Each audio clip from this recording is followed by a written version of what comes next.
అంటే ఇప్పుడు సక్సెస్ వచ్చినప్పుడు ఏ ఫాదర్ అయినా ఆటోమేటిక్ గా ఎంజాయ్ చేస్తారా, ఆనందపడతారు. మీ ఫాదర్ లాగా బయటకు చెప్పలేకపోవచ్చు, దిష్టి తగులుతుందని చెప్పకపోవచ్చు, ఏదో ఫర్ రీజన్స్. మోర్ కమ్యూనికేట్ ఉన్నాయి పిల్లల విషయంలో. అదే అది మీరు చిన్నప్పుడు అంటే మిస్ అయింది. నేను వరుణ్తో కానీ నిహాతో కానీ చాలా communication, very good communication maintain చేస్తాను. ఇంకా వాళ్ళే నాతో సరిగ్గా కమ్యూనికేట్ చేయరు. ఒక్కోసారి చెప్తానంటే నేనే చాలా ఎక్కువ కమ్యూనికేషన్ చేస్తాను. అందులో నాకు నిహార్కి చాలా ఎక్కువ ఉంటుంది కమ్యూనికేషన్. వరుణ్ బాబు కూడా ఉంటుంది, కాకపోతే వాడికి మరి చిన్నప్పటి నుంచి వాడు కూడా కొంచెం అగ్రెసివ్ మెంటాలిటీ, స్పీడ్గా ఉంటాడు. సో వాడితో కమ్యూనికేషన్ బాగానే ఉంటుంది, దానికన్నా ఎక్కువ నిహారితో ఉంటుంది.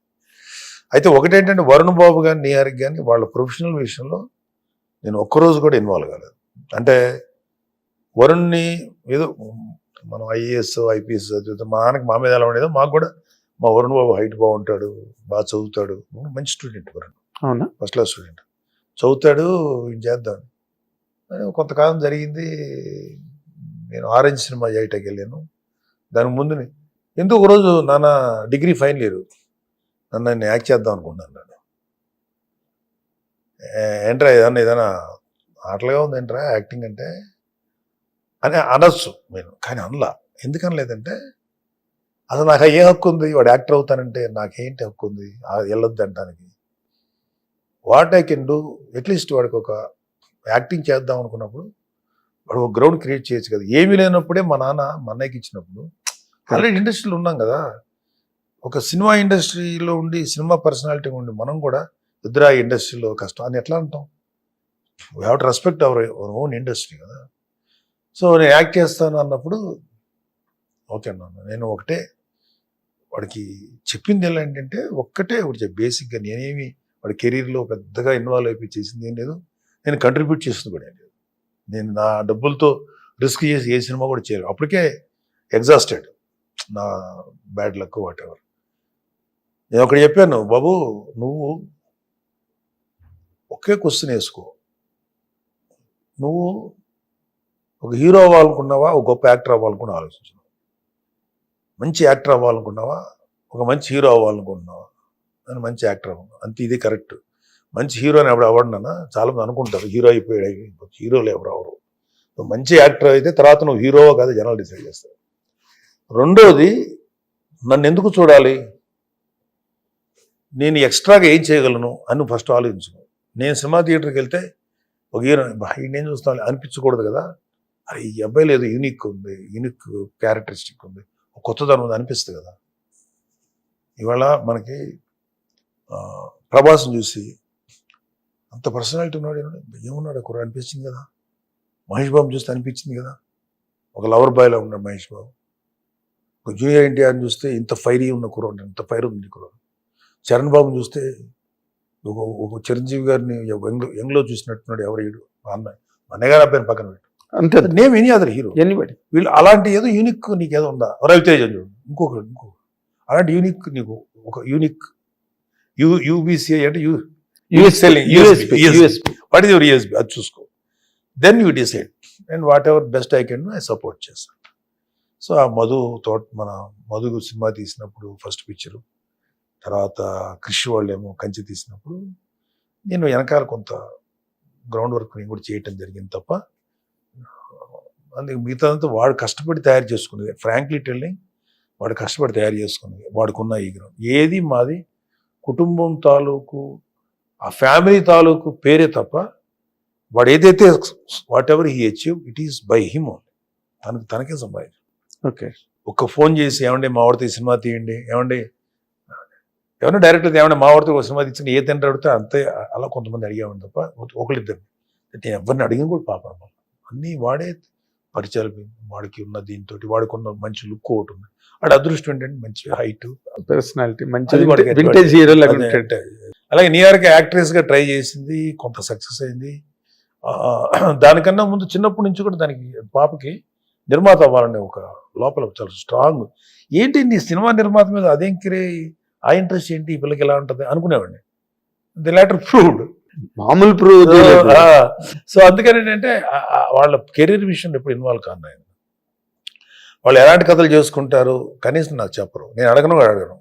నాకు భయం ఏంటంటే ఒక సినిమా కథ సెలెక్ట్ చేసుకుని కథ ఎలా ఉందో చెప్పు నాన్న అంటే నేను నా ఒపీనియన్ చెప్తాను తప్ప డెసిషన్ నేను చేయను నేరికి. కానీ success or failure you have to take.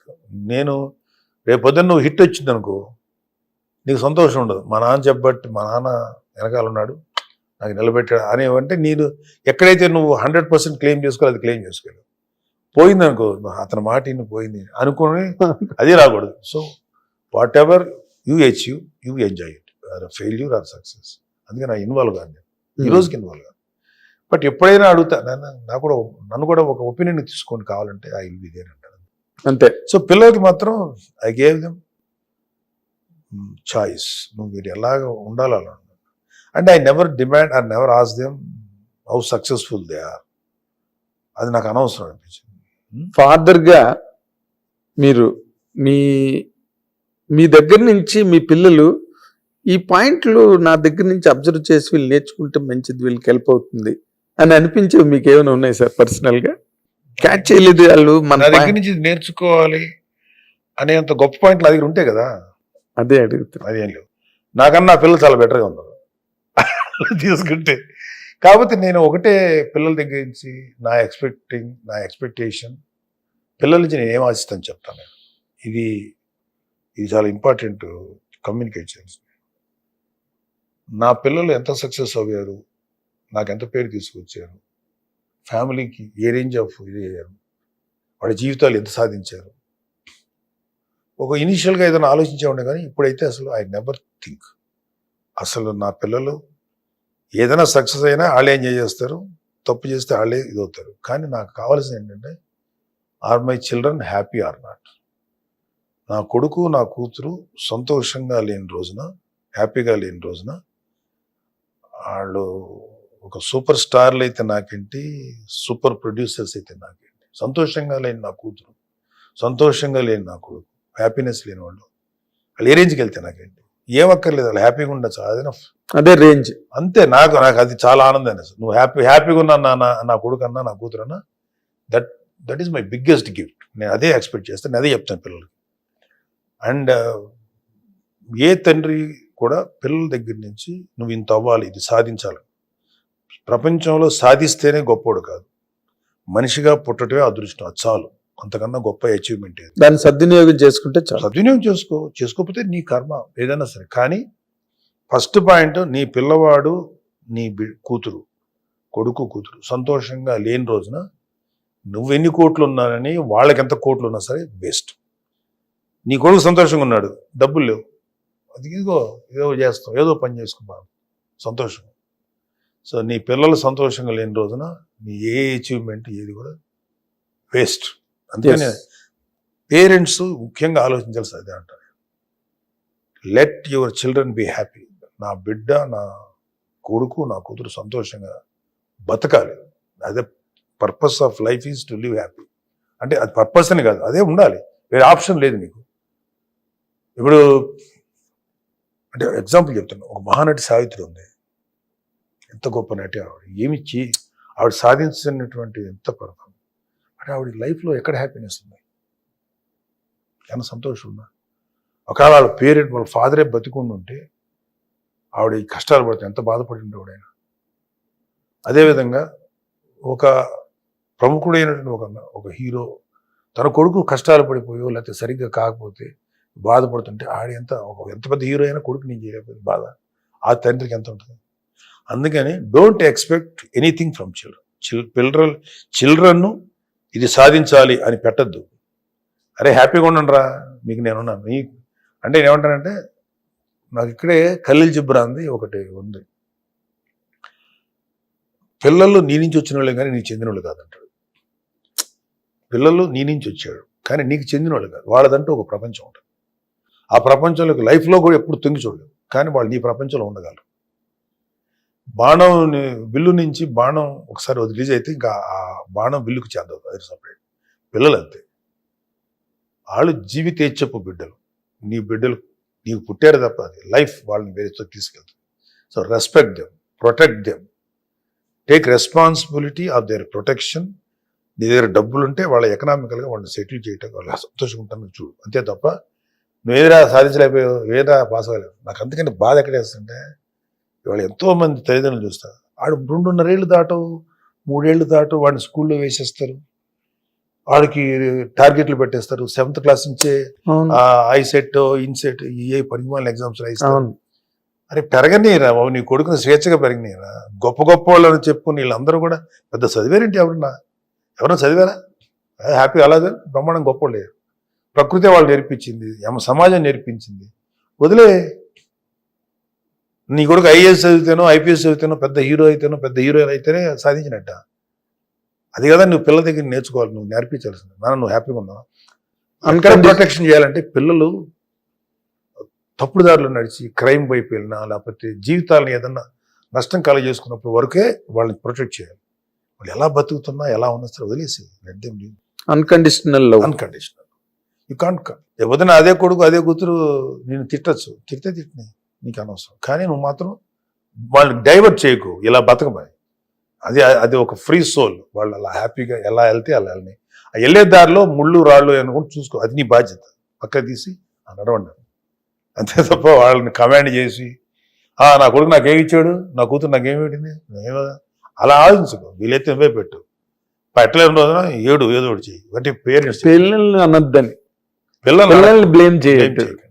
కానీ if you can really take care of your children like that, వాళ్ళు న్యాచురల్గా నిన్ను కూడా చూసుకుంటారు. వాళ్ళకి అంత సహజమైనటువంటి లైఫ్ నువ్వు ఇచ్చినప్పుడు వాళ్ళకి అది ఉంటుంది. నీ మీద ఆ ఈజ్ ఉంటుంది, వాళ్ళు ఆ ఈజ్ ఉంటుంది. సో పిల్లల్ని మాత్రం ఎప్పుడు కూడా స్ట్రిక్ట్ పారామీటర్స్ లో ఇలా ఉండాలని మాత్రం పెంచకూడదు.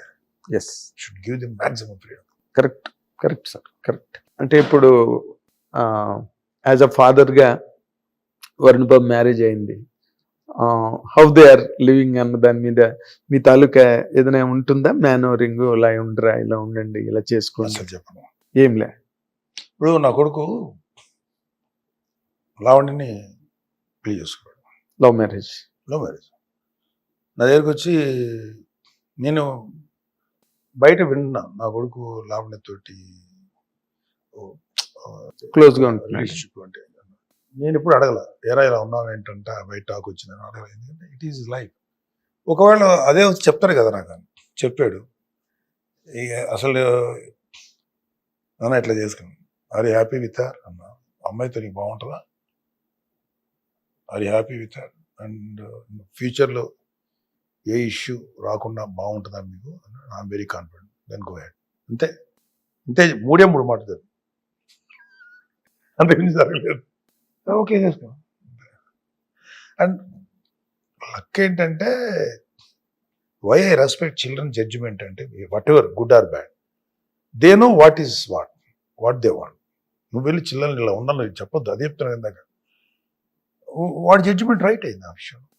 అంటే ఫర్ ఎగ్జాంపుల్ నీ ఆ విషయంలో అది మేము చేసాం, మీ హెర్క్యూస్ we are unable to judge properly. So తనకి సరైన సింక్ అవ్వలేదు. ఇది మ్యూచువల్గా ఇద్దరు విడిపోయారు. Now she is into production, and after some time she will find another boy and she will get